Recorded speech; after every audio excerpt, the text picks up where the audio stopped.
Hello and welcome to a very important conversation that we are holding today for National Black Women's Equal Pay Day 2025. I'm Bev Neufeld, founder and president of Power New York, and I'm really proud to introduce my colleague who's been working in the area of pay equity for a career. And she's been a great member of the Equal Pay Committee for Power for many years now. I'm very happy to introduce and honored to introduce Juliet Armstrong. She is a longtime champion of inclusivity and equal pay. And we're very happy to have you here today, Juliet, to share some thinking you have about Black Women's Equal Pay Day. Hi, Bev. It's great to see you, and thank you for spending some time with me on Black Women's Equal Pay Day. This is such an important topic. I'm glad that we're having a conversation about it today. And I'm glad we're having it with you because as a HR, I'll let you tell folks about your Mhm. background, but as an HR professional, I think you bring a very special voice to this conversation in that you really have been steeped in the business world. And when we're talking about pay equity, sometimes, of course, we have to think about the business community's role in creating pay equity. So just tell us a little bit about yourself, Juliet, before we get started.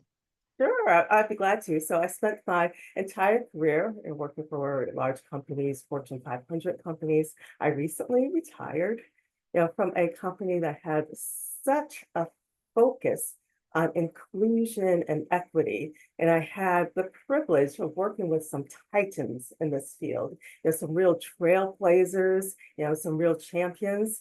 It was motivating, it was inspiring, it was just a wonderful experience. So although I am retired now, I'm still embracing this passion and taking the opportunity to work with folks, like Power New York and yourself, in creating solutions for women across the state.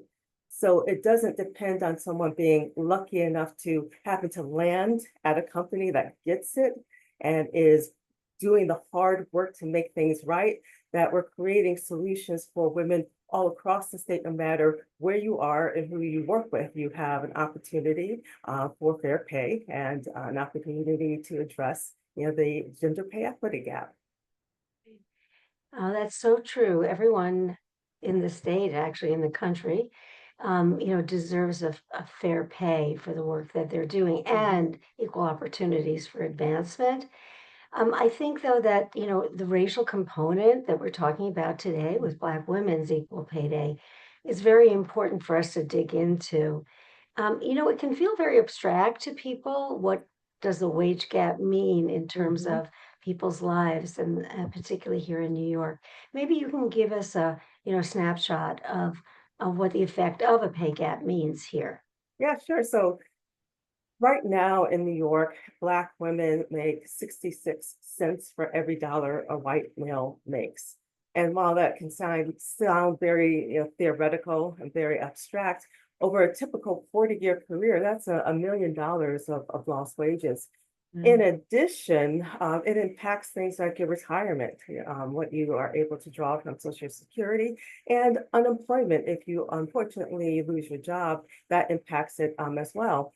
And we know that more broadly speaking, it impacts your access to capital markets. It impacts how much you can borrow for a home, how much your interest rate that you get charged for that. And that begins to impact generational wealth. So this is not just something that is, this week's paycheck. It is, which is, critically important, but it's much, much broader than that in terms of your overall financial health for you and your family and the generations, to come.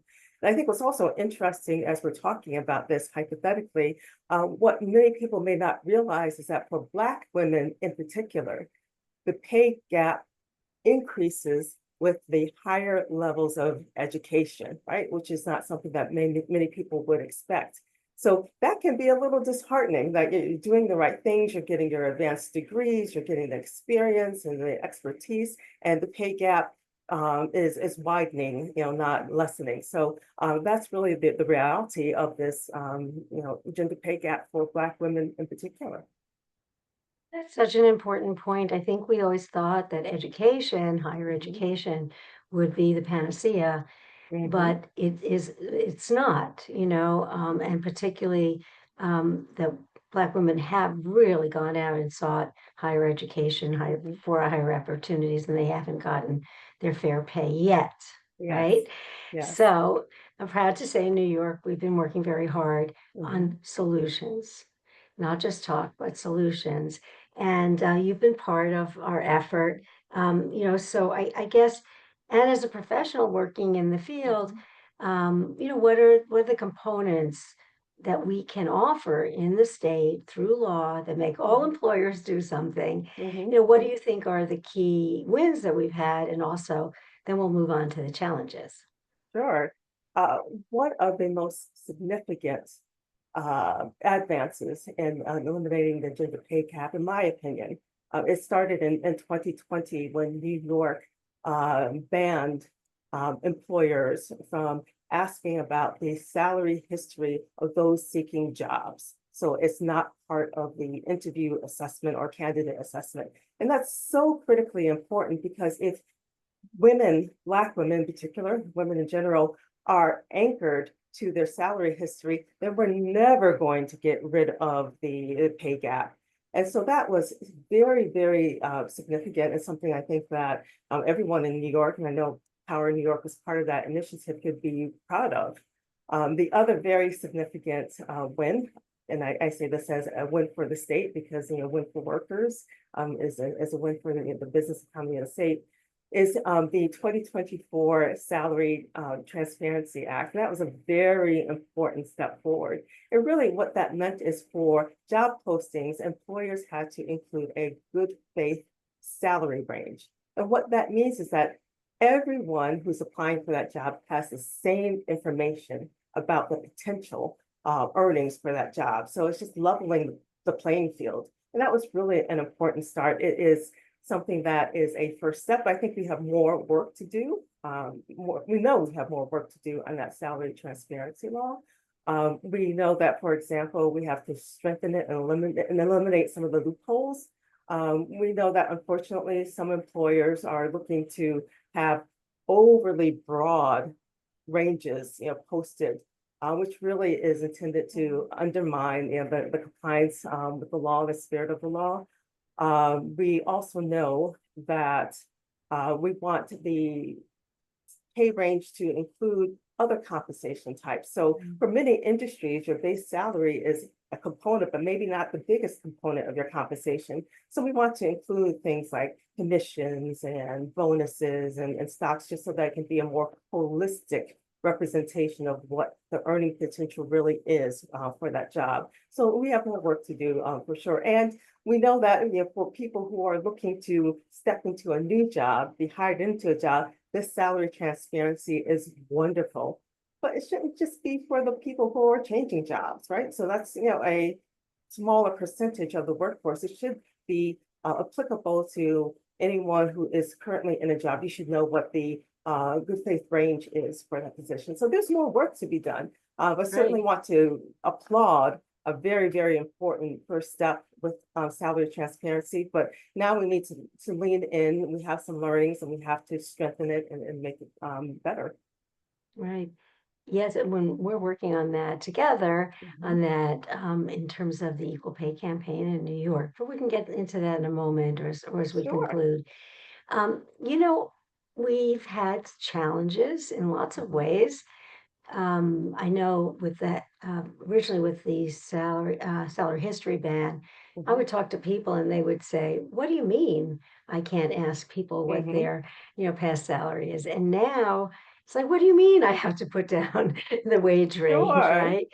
These are questions, though that kind of question comes from business. Mhm. They want to hold as much of the information, which is power, Yes. as they can, right?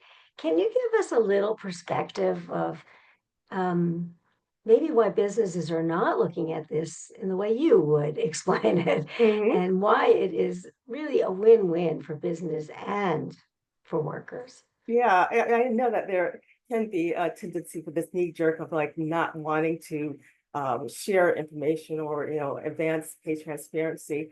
But it's important to look at the facts and the research and understand where that takes us. So as an example, in 2020, Indeed.com, the online recruiting platform, did some research and a study that showed that 75% of the candidates were more inclined to apply to a job that had a salary range posted to it. So what does that tell us? It tells us that candidates value transparency. They value the fact that the employers are making this information available.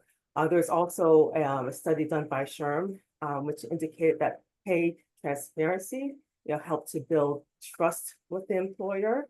It also helped to provide opportunities for engagement, and it also helped to address the pay gap, which of course is very critical.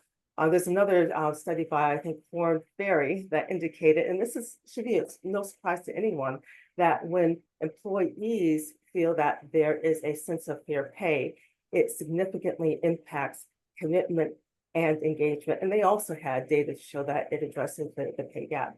So from a business point of view, you're not pushing talent away, you are pulling talent in. It is a trifecta. It is a trifecta because pay transparency positively impacts the candidates that you can pull in. Mhm.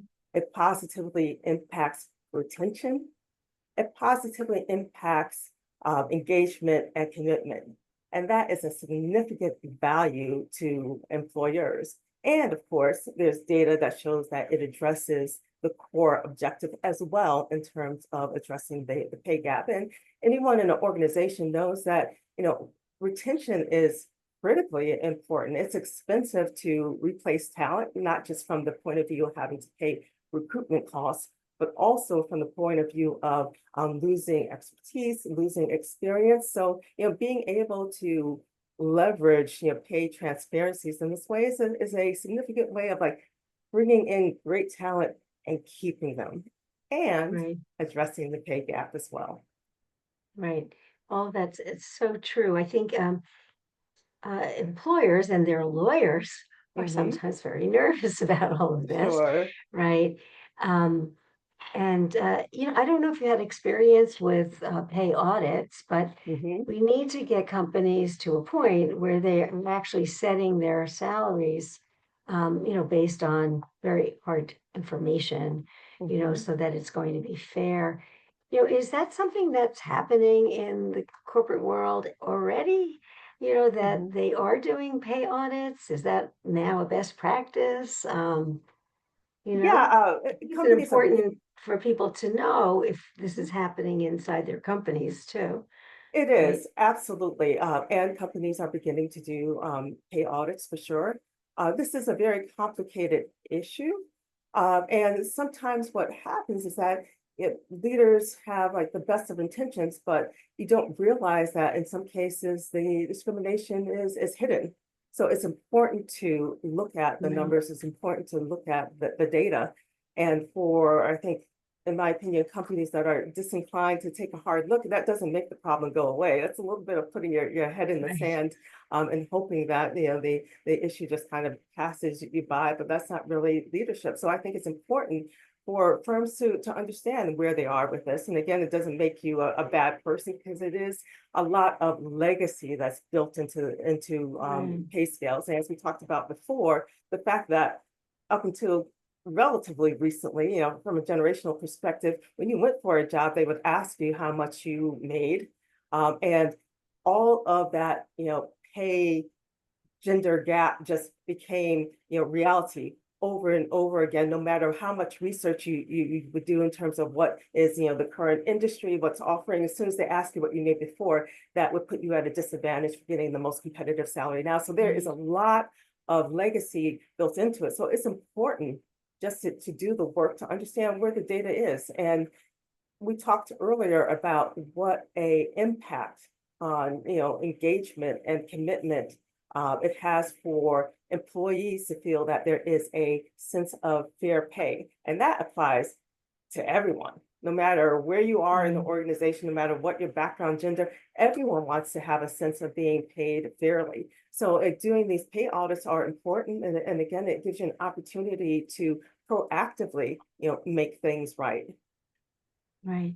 Now, thank you for explaining that. I think we need to see business as partners in this Mhm. work, right?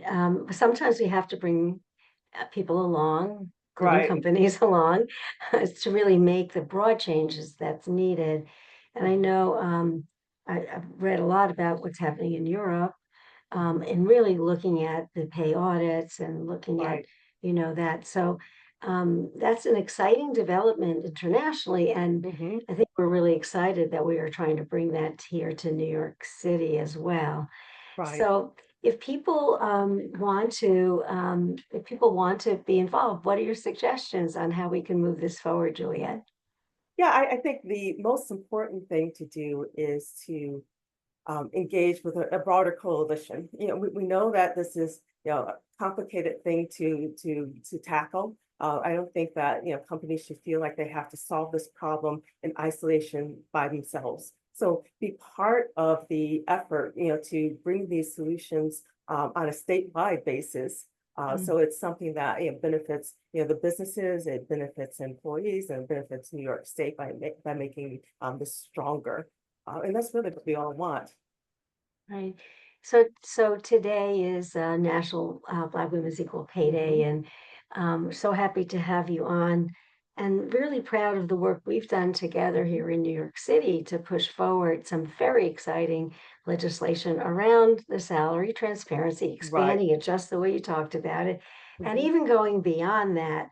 And in our online activity Mhm. today, we're going to share lots of things people can say and do, to Yes. push that forward, right?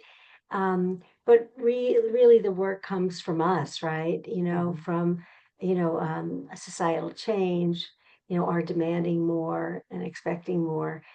So any words of wisdom as we close out this conversation? It's going to continue all day and all Yes. year until we solve these problems, right, Juliet? But do you have any thoughts on, just as we close today? Yeah, I think everyone can do their part. So, for businesses, it's important, even though we know we have to strengthen the pay transparency law, there is a law on the books today.